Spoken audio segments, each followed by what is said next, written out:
Hey, this is JBugs, and welcome to my brand new Minecraft Bedrock survival world. Today, I'm going to get started by gathering some resources. I want to build myself a little bit of a starter base to get going with as well. The first thing you're going to need to do on any survival world is gather a bit of wood. And because you haven't got any tools yet, you're going to actually have to go over there and just start punching it. It's worthwhile gathering a little bit just to go and get you going. Maybe knock down a tree or two just so you've kind of got some wood in your inventory, and that should keep you going fine. So after you've got yourself some wood, the next thing you're going to need is a crafting bench, and you're going to need some storage. So in terms of storage, you've kind of got two choices. You can go for a chest or a barrel. I've gone for a barrel because it gives you a chance to actually open it without having to clear the block above it. Next things next is to try and upgrade or actually get some tools and then upgrade them. So I'm just coming in here, which will probably be my base later on, just to try and find where some cobblestone is. After that, grab myself a wooden pick and start breaking myself some cobblestone. Now, I don't know if you're the same as me, but one of the other things I like to do at the start of my Minecraft world is actually try and collect the initial blocks that I kind of break. So that's why I kind of collected one of the pieces of wood initially. I'll also kind of put my wooden pickaxe in this box. My first mob. Next things next, I want to build myself a stone pickaxe. So you want to get away from wood as quickly as possible. And I've also got myself a stone axe. And then it's time to go off and start to kind of gather some other resources. So you can see here that I'm obviously after the sheep. You want to try and get 3 pieces of wool as quickly as possible because that'll basically let you then get a bed. You also want to try and get other resources you come across, like some sugarcane here. For me, I also kind of like found some berry bushes as well, which is a great source of early game food. Takes very little effort. It doesn't kind of give you much saturation or much health back, but actually for the first few days, it's not going to be that important. You also want to kind of grab yourself some coal, which you can see myself mining here.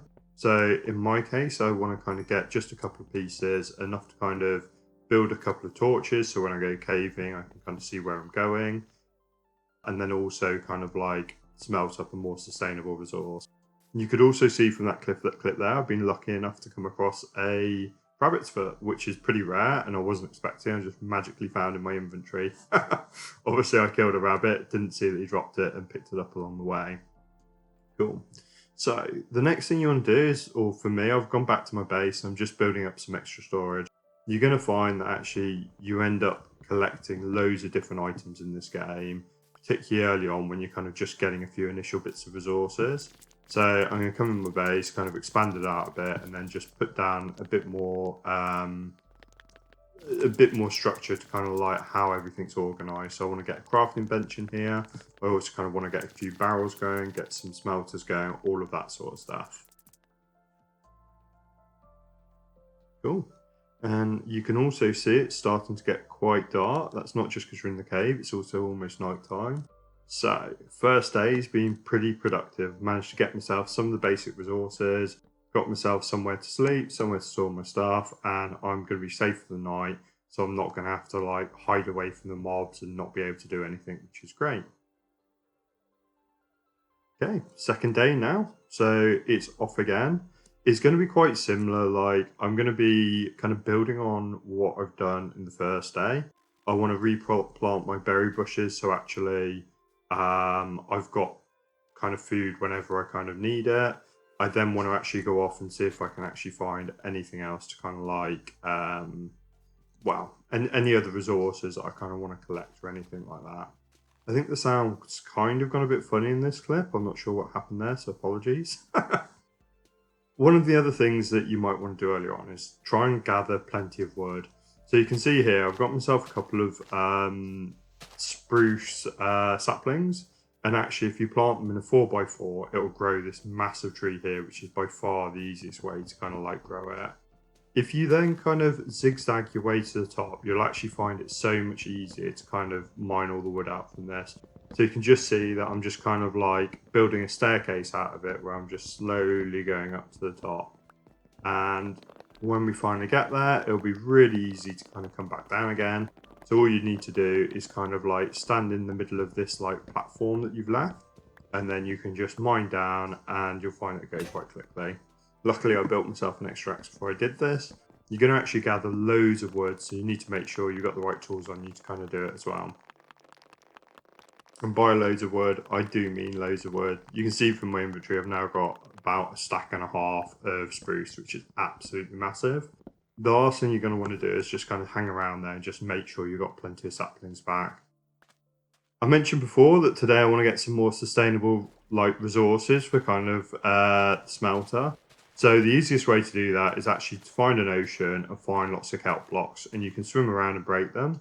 You've got to be very mindful of kind of your oxygen bar. For me, I'd probably stay down there a little bit too long because I took a bit of damage when I came up, but it's not the end of the world.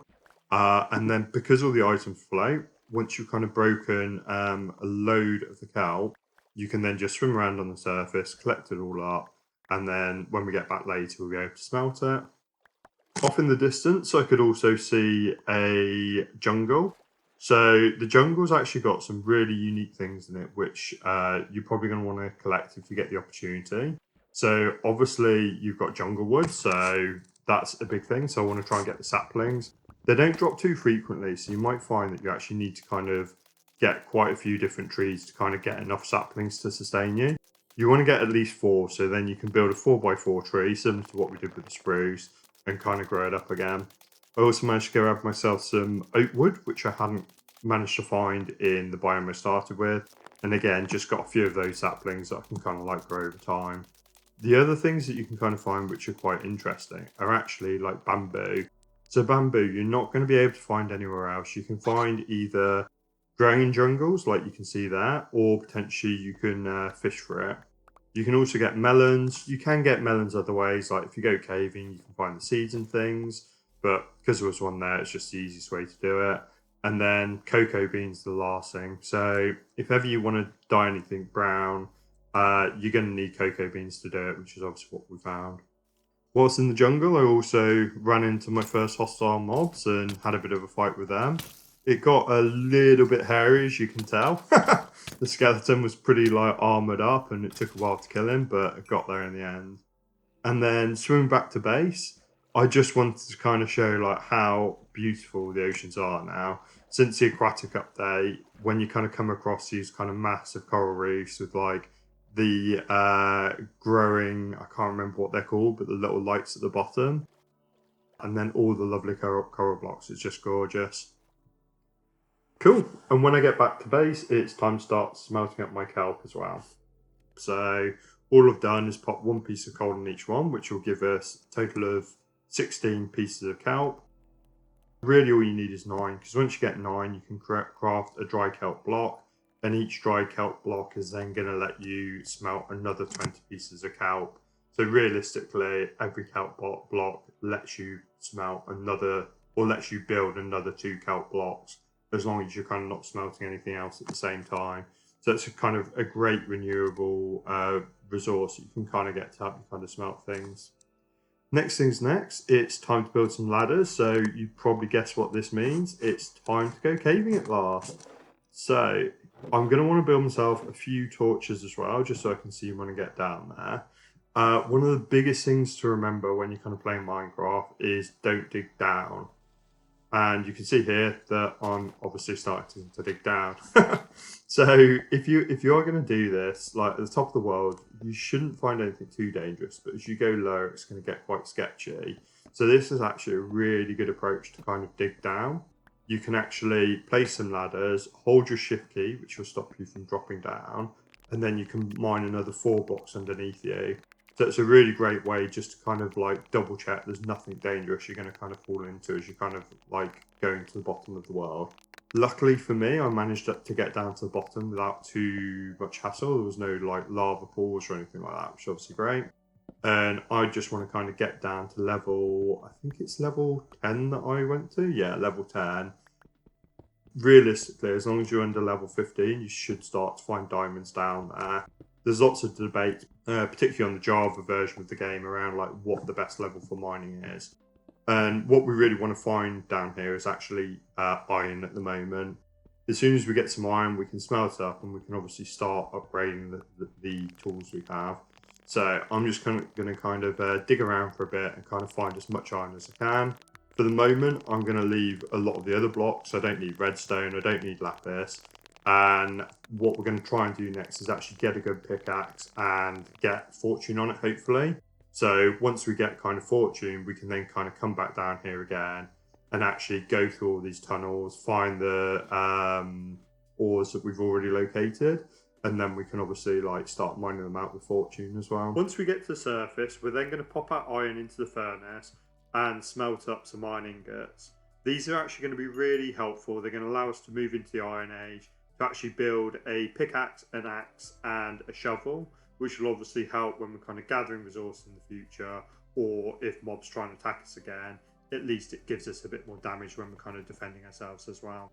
Next things next, after we've done a bit of mining, I've also got enough iron to make a bucket. And the great thing with this is, the great thing with that is that it means that we can start to actually build a little bit of a farm up here. So a lot of the time when you want to farm crops, you actually need to make sure the ground is hydrated. So you kind of need a water source in the middle of it. Early game, that means you've either got to build next to an existing water source or actually get a bucket so that you can actually move water. So I'm just going to make a hole in the middle of this plot of land that I've got, bring some water up and fill that in. You can then put a wooden slab on top of it just to kind of make sure you're not always falling in the hole. And then from my end, I just also want to build a composter. So if I ever get any like leftover seeds or anything, I can just get rid of them easily and kind of compost them. So put the composter there, put a block on top, and then put a couple of torches around it.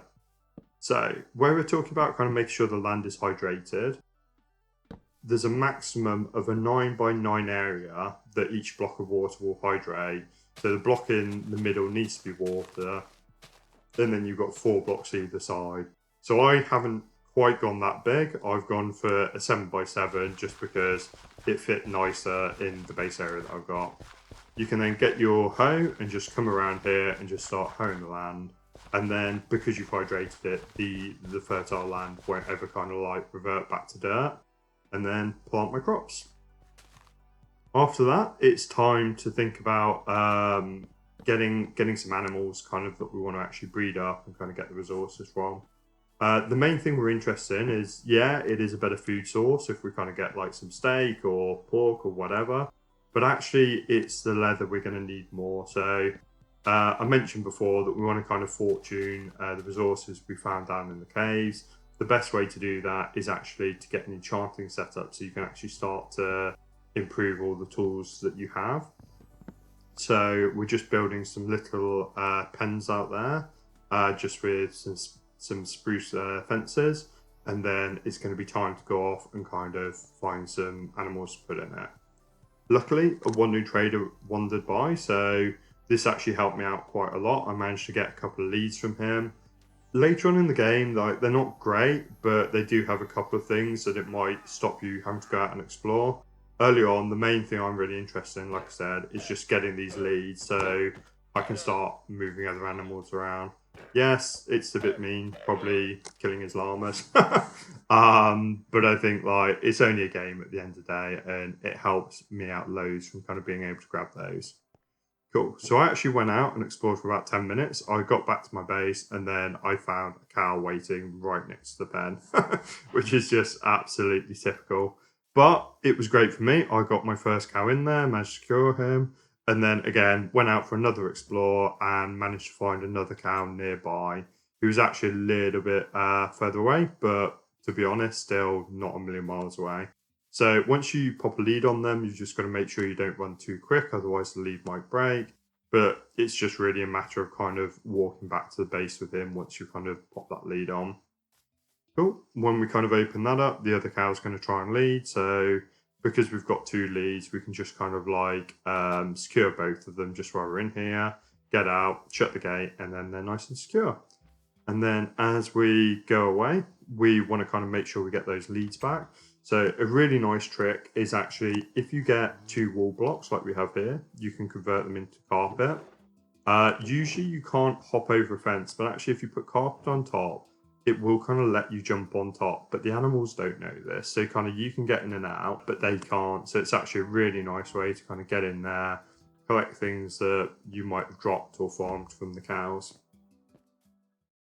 Right, that's about all we can fit in for today. Hopefully you've enjoyed my first Let's Play video.